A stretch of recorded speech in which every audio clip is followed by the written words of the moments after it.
Good morning again. This is Dr. Brenda with the Corner Bench. And as I'm driving to work, I'm having some car thoughts. You know, I was thinking about when I was in high school. And high school was a fun place for me. It was energetic and it was lively.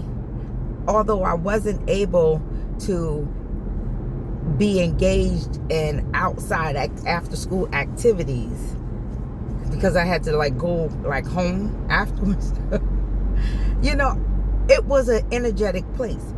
But while in high school, I definitely got a chance to enjoy classmates, just have fun, laugh, and enjoy that time of our youth.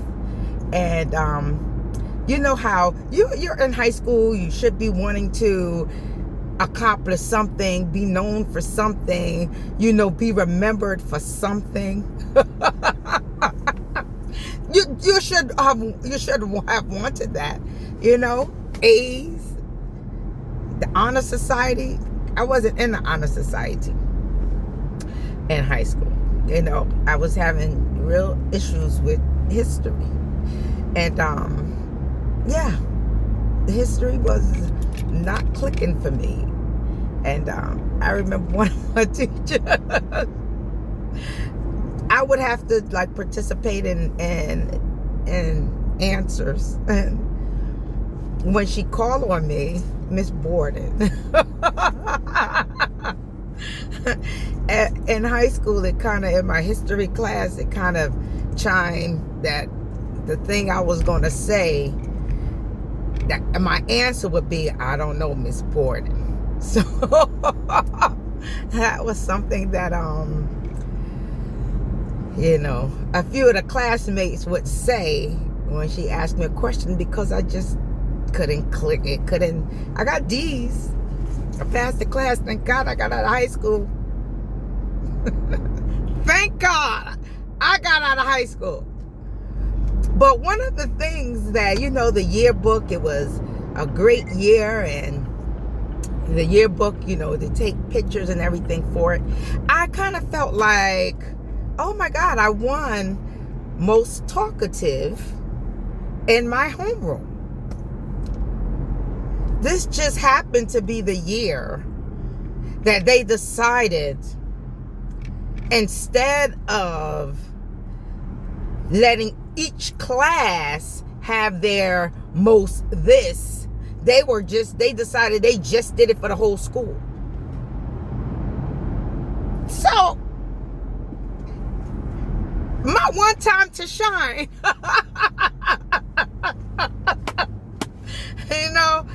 I got snuffed. And the person who won for the whole year, she was very talkative. I loved her, 83. I don't want to call out people's name, but Miss Borden, I did call out her name. My teacher. But yeah, I had that thought. And the reason why I had that thought is because I have this course that I teach called Tags You're It. And one of my tags is that I talk. That's what I do. I am talkative. So I changed me being talkative because I was most talkative in high school, in my homeroom,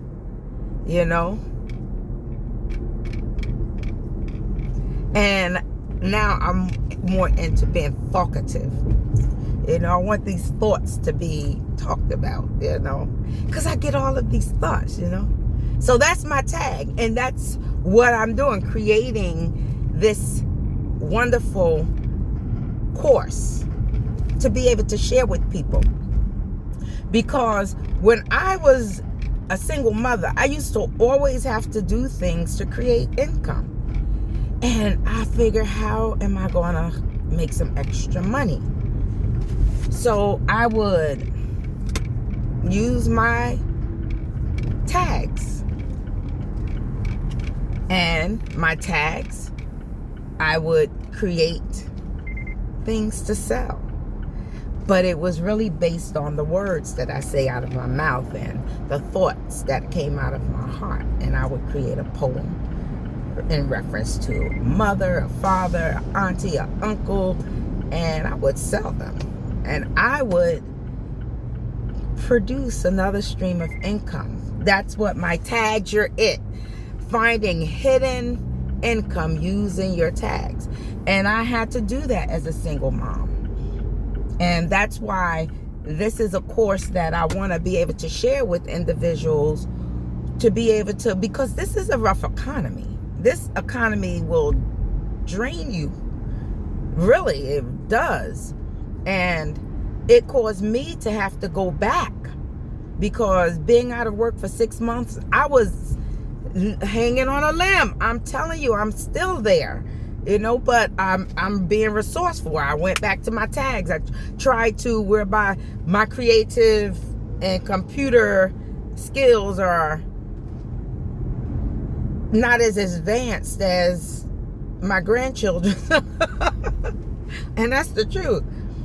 I'm trying to create different ways of being able to produce these products to bring additional income. Fortunately, I have gotten to a place, and I don't even know how I get to this place, because I've never been the type of person who would want to be out in front at all, period. I'm good in the background. I'm cheering you on. I'm like, woo, woo, with the biggest mouth in the back. I'm true to my game, I have a big mouth. I feel like I understand how Jesus felt. God had to give Jesus this voice, because they ain't have microphones and stuff back then like that. And if they did, I ain't remember hearing about them. But the people were in such a great multitude that Jesus was just speaking out of his mouth. So just imagine that if he was feeding all of those people that were following him, creating miracles, just imagine the miracle of his voice, just being sounded all the way out to the furthest person. I believe God has that miracle ability. I believe that, because he know that they were there for more than fishing loaves. They were there for more than, these are my thoughts, y'all. I get into that thought. I'm like, wow, God. Yeah, your voice had to be tremendous. So back on the fact that I'm proud of my voice, how loud it is.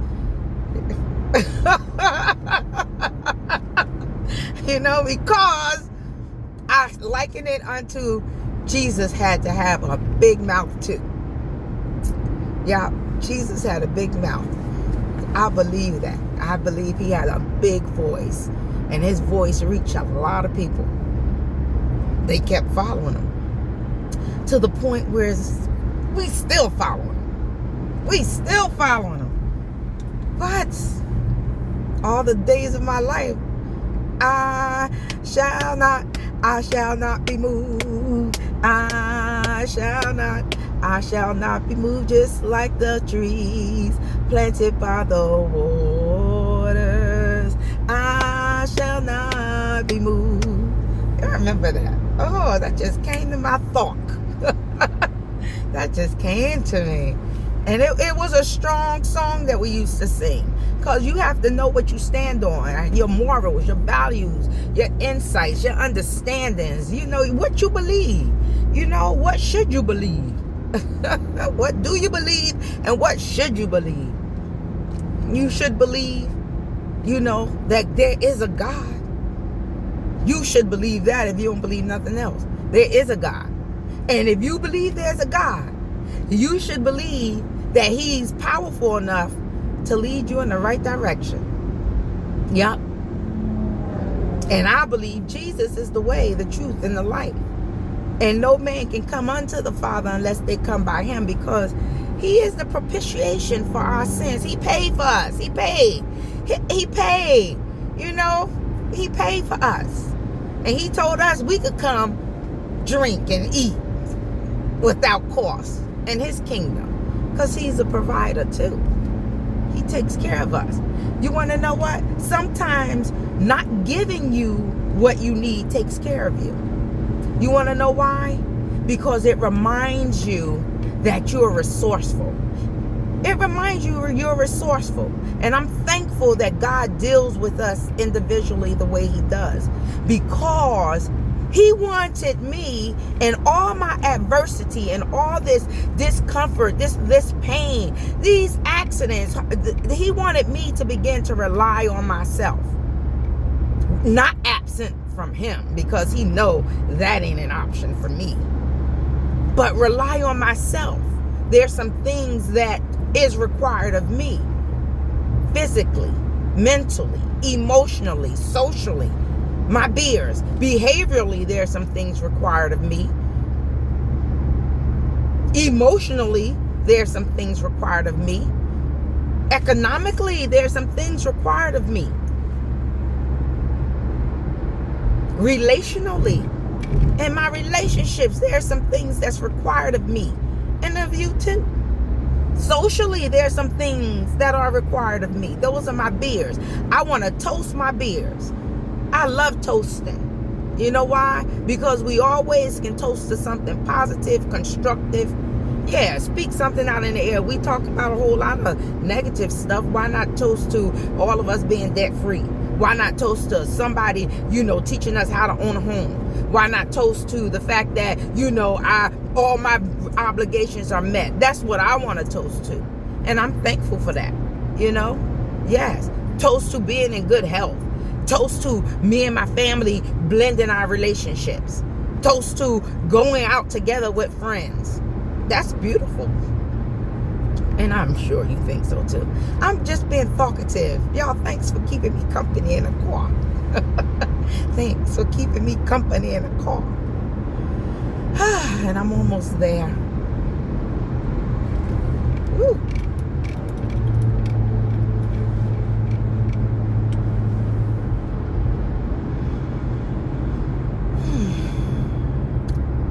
Yeah, so I did win most talkative in my high school. I mean, not in my high school, but in my homeroom.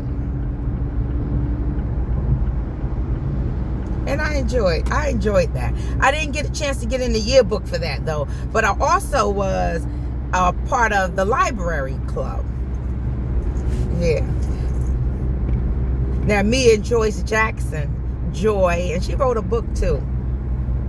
We're authors. Yeah, we were in the library club together, because I wasn't going to the lunchroom, because I was being picked with a little bit in the lunchroom because I was already fat, and then you come in to eat too. For real. I was already fat, and it was that type of you come in, you already fat, and you come in and eat too. So I didn't feel welcome in the lunchroom. So I found myself welcome in the library, where I'm thankful, because, wow, I'm crying about Maya Angelou. I found her books in the library, and it made me realize that I was a poet too. And I found her books. I Know Why the Cage Bird Sings. And Give Me a Drink of Water Before I Die. I found those books in the library. Oh my God, look at me. I never shared that really with anyone. That was my heart experience, and I fell in love with that lady. And wow, and she was a black lady, and a beautiful black lady, very strong voice, and she had a strong voice like Jesus. And she was poetic with her words. And that's why I was sharing in one of the videos, I talked to God in a way that Oh my God, y'all. I talk to God in a way that my tongue shall be as the pen of a ready writer when I hold conversations with God. Because I want to say things that are beautiful to him, because he's so beautiful to me. Wow, thank you for giving me that time. I'm at work and I got to get in.